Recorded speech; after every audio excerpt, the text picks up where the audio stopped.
you said last time, psychology is nothing but a systematic study of human behavior and mind. So that a newborn child is there, and then at the other end of the lifespan, you have the aged, okay, senior citizens like me, right? You have on the other side. So now, right from birth till the last day, so many aspects happen in everyone's life, right? You were born as a child. How did you grow? Physically you have grown. Chronologically you have grown. Chronological age, you have celebrated your first birthday, second birthday, third, whatnot, isn't it? So that's all indication of your physical growth. Along with physical growth, that is biological. Has anything else taken place along with it? Or only your size, physical size is increased, that's all. Over 3 years. Take it from the newborn to a 3-year child. Only physical growth or something else also has taken place? Learning has happened. Learning must have taken place. A newborn child cries for everything. Hungry, cries. Wants mother, cries. So only way of communication is through crying. The moment mother comes, the child smiles. The stranger comes, cries. Earlier mother comes also, the child used to cry. Now she is able to discriminate between familiar people and strangers. That is the starting point of discrimination. Starts. Like this, the child grows, and then parents send the child to school. Say 5+ or whatever it is. Then in school, what sort of problems the child faces? What is that he is expected to do? Study. He has to study. He has to learn the school subjects. Okay? Then apart from learning school subjects, anything else? Play, right? But parents always give emphasis to only studies. If the child goes for play, mother or father will immediately say, don't play, do your homework. Play will not get you food, right? It will not take you anywhere. So you have to study, study, study. Then the way parents and teachers impose studies on the child, there is every likelihood that the child develops aversion towards studies. A child who is interested to start with in going to school develops aversion to school, not the fault of the child, but it is the interference of others. Some children take interest in studies. They do very well. Then in school what happens among students, classmates? Competition comes. When competition comes, some do well, some can't do well. Those who don't do well compared to others, they feel bad about themselves, feel sad, and then they start underestimating themselves and whatnot. Sometimes those who do very well, they think too much of themselves. And then after schooling, the students take up intermediate, again at another problem, right? Which side, which course one has to take? Parents say some course, probably children may like to do the same course or some other course. This is what normally happens, and ultimately the child takes some course. Then they complete that, then immediately they are in search of a job, or more aptly, career. Job is a temporary thing, short-term thing. Career is a lifelong thing.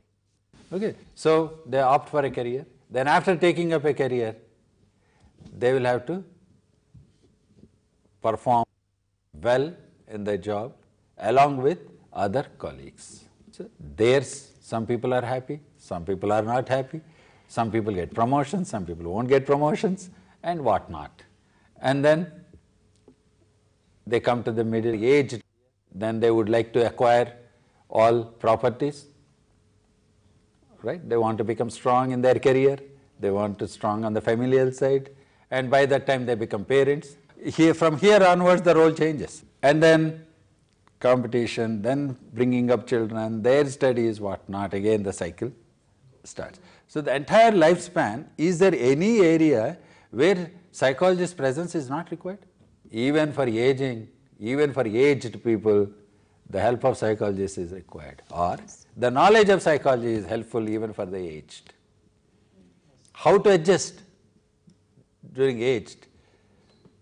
Isn't it? As we age, we develop our own problems, right? Then how do we adjust with our children? Right? If you know, probably we'll be happy. If you don't know, we'll be unhappy. Even if you know, if you don't practice it, again we are unhappy. That's what the last class I said.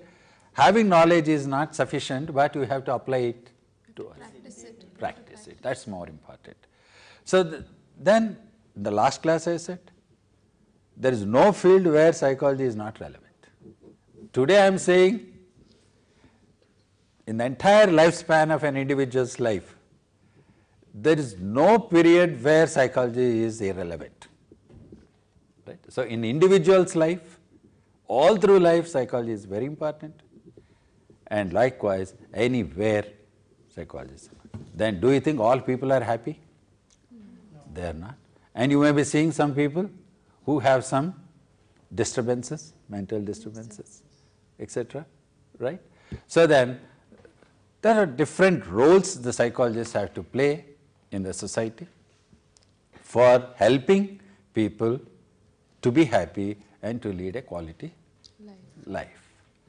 So last class, some of you mentioned where psychologists are useful. They said that for treatment of mentally sick. That's what one of you have said. So such people who treat the mentally sick, they are called psychiatrists, right? And they are different from psychologists, right? Psychiatrists can administer the medicine and they give psychotherapy. But psychologists, like pathologists, diagnose, find out the reasons for a particular mental disorder, and they will administer one or the other psychotherapy which is suitable to the client. Okay? So what are these psychologists called? They are not psychologists, they are clinical psychologists. This is what one of you even mentioned in the last class. Suppose tomorrow you become a clinical psychologist. Okay? What is that you are expected to do? Clinical psychologist, he will do the diagnosis and treatment of psychological disorders. A person comes with some disorder, the first thing is you have to find out what sort of problem he is suffering from. What is the psychological disorder he is suffering from? There are a variety of them that you will learn later. But particularly this particular person, what type of psychological disorder he is having. That's what he will diagnose. And psychologists never administer medicines, should not administer medicines. What we do is, we only give therapy, that is psychotherapy, right? There are a variety of psychotherapies that you will learn in due course of time. In the last class also I said, suitable to a client and the type of psychological disorder, the techniques also vary. Those things we will learn in due course of time. Then, is it only diagnosis and treatment, or more than this is the role of a clinical psychologist? He will also find out the causes of disorder. This is also very important, causes. He will see that the human beings won't succumb to any psychological disorders, provided we know the causes of a particular psychological disorder. Treatment effectiveness, right? There are different treatment techniques, I said, and one treatment may be more effective than the other, and he should also analyze it and then come to a conclusion which treatment for which disorder, which type of client, matching should be done properly, right? This is all the role of clinical psychologist. Everything is being given by a clinical psychologist. Why do people go to psychiatrists? If I do agree that they don't give medicines, but then a detailed analysis is being given by clinical psychologists. Right. The problem is there is a lot of stigma in society about psychological disorders even today. If someone is affected by cancer, a family members ask 10 people, who is the best doctor for treatment of cancer or TB or whatever it is, they will do survey and then obviously they choose the best doctor. But whereas when it comes with a psychological problem, there is a stigma, they don't want to ask anybody. They would like to hide it. They don't want to accept it, that it's a psychological problem. And till such time, the client becomes unmanageable. He becomes so aggressive or so depressed that others can't talk to him or probably behaves in such a rude manner you can't control. Then at that stage, first his aggression should be controlled, and that aggression can be controlled through medication only, not by psychotherapy. That's where the people take to psychiatrists. Then immediately the medication is given, then later they are sent to clinical psychologists. So if in society people start accepting psychological problem is also like any other physical disease, probably most of them won't succumb to even psychological disorders, because counselors play their role of a preventive role. Clinical psychologists only diagnoses. At the most they go for treatment, but the role of a counselor is prevention of people succumbing even to psychological disorders. Right? In psychological counseling, what we do mainly is we help individuals in their issues pertaining to adjustment, right? Adjustment with himself or with others. If they have some problem, in the process of counseling, we will help them to come out of those problems and feel more adjusted. Then career planning, that's what career counseling is sometimes known as. This is also the role of a counselor. Then in counseling, the psychological tests are also administered to guide people which type of courses they should opt, if it is educational guidance. If it is a career counseling, then which type of careers probably they may be more suitable, and for that we go scientifically. And whatever the psychological tests we use in counseling situation, they are all standardized tests. They follow lot of rigor, scientific rigor, before the standardization of the process takes place. But there are many other fields wherein psychologists are useful, and one such field is organizational setup, particularly in industries. What is that they do? They examine the behavior in work settings. Individually, everyone may be good, but unfortunately, in our country, we lack teamwork. And most of the companies now, particularly in IT sector, they are moving towards team effort. And it is essential for people to become a good member of a team and a good team leader. So how to go about, how to inculcate these skills among the employees can be done by psychologists through training programs.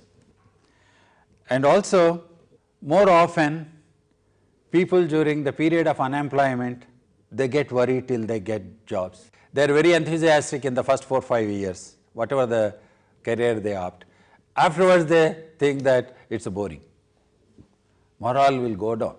Several factors may be there. Once the morale goes down, performance will go down. And unfortunately, in our country, irrespective of the performance, people get promotion.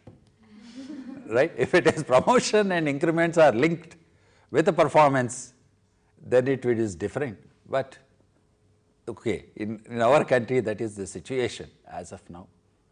But why people are not performing? Maybe the environment in the organization is not conducive for people to perform better. Or sometimes there may be a block in the mind. I, as a member of a team, I won't fit in into a particular team, that's why I don't contribute. If I am suitable in a particular other team, I contribute a lot. So people should know who should be in a team and what role different people should take, and all these things can also be determined by psychologists. And then selection of employees. Earlier the job knowledge is very important, even now that is important, no doubt, no substitute for knowledge. But more often people are asking for those who can fit in well into our organizational setup. They are more worried about the personality of the people. Knowledge, two persons may be having good knowledge, but if they want to select, they will select a person who has personality suitable to work in that particular organization or work setting. So that's where again the role of psychologist comes. We have to tell who may be suitable. Yes, it is not that a person is not suitable anywhere. A particular person with a particular personality and abilities and knowledge is suitable for one job, another person is suitable for another job. Sir, how do psychologists exactly get to know the personality of the person? Only through interview? If they see a person, they'll get to know the personality.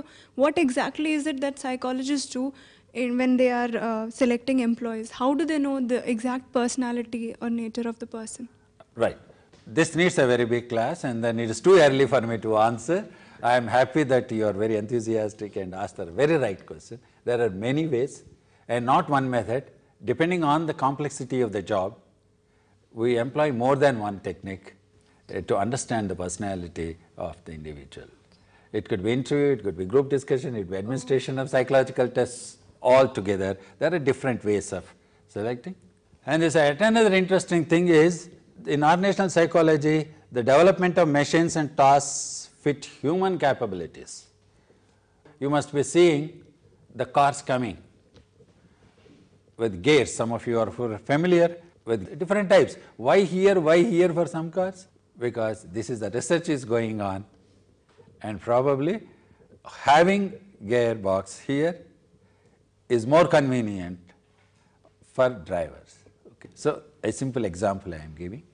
Okay. Like that, human engineering is very important. You should know the entire setup in which an individual works, how the work environment should be. All those also can be worked out by psychologists.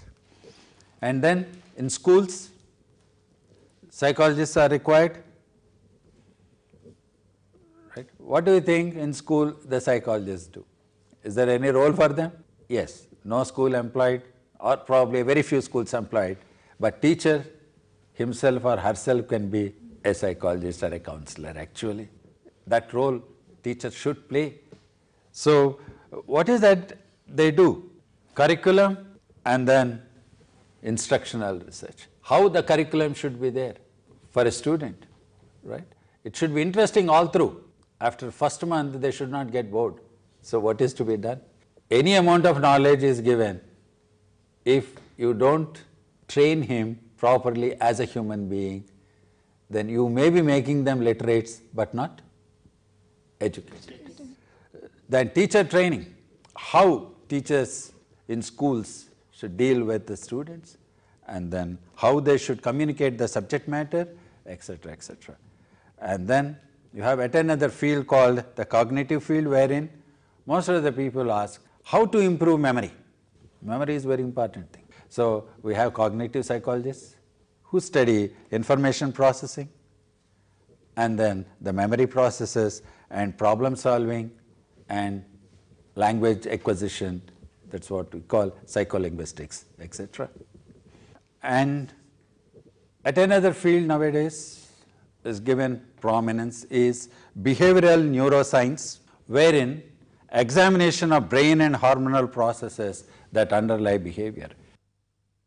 Then other aspects like developmental. Are you familiar with the term developmental psychology? Experimental. So mostly the experiments are done in the area of learning, perception, etc. And then social psychology, and then quantitative psychology, wherein the emphasis is given to develop psychological tests in a very scientific way. So any statement we make nowadays about any individual or any institution, immediately they will ask you back for proof. Without proof, no one is going to accept. So psychologists should be thorough in empirical research, right? And there are different types of research are there, techniques, and first of them is naturalistic observation. What is that we do? We gather information about behavior in real life situation. Suppose some riots are taking place, how people behave, we study. That is a naturalistic observation, but we don't create riots for study, right? But we will wait for such a situation to arise. And then what is that you will study? How frequently such a behavior occurs in a similar situation. That's what you will study. Then you will find out the causes and so on and so forth. This is called naturalistic observation. Then next is case study. In case study involves a detailed study of a person or an institution or a group. And here we use several techniques. Sometimes we employ some psychological tests, some questionnaires, some interview techniques, sometimes even observation technique is employed. All possible techniques will be employed to get the maximum information about a particular individual or an institution or anything. Survey research is what most of you also must have heard somewhere. In a survey research, we have to select a representative sample. That is, whatever conclusions you may draw on the basis of the information collected from the sample, the same conclusion you would have drawn had you collected data from the entire population. Then only you call it a representative sample. There are several techniques of selecting representative sample. There are several statistical techniques to analyze your data before you come to conclusion, and all these things we will learn at a later point of time. Then correlational research is at another research wherein you find out the relationship between two variables or more than two variables. But here it is only we can establish the extent and the direction of relationship. They are positively related or negatively related. But to establish cause-effect relationship is rather difficult. But at the most, you may predict the behavior of an individual on one variable if you know his score on some other variable. Only to that extent correlational research is useful. And then the last and most important research methodology we employ, which is most scientific, is which you have been familiar, you have been mentioning, that is experimental research. And in experimental research, you will study the effect of one variable over the other variable. In the subsequent classes, we will learn more and more about experimental research, and in your practicals, this is what you will be doing it. So any clarifications you need in today's, please. Sir, can you give an example for correlational studies?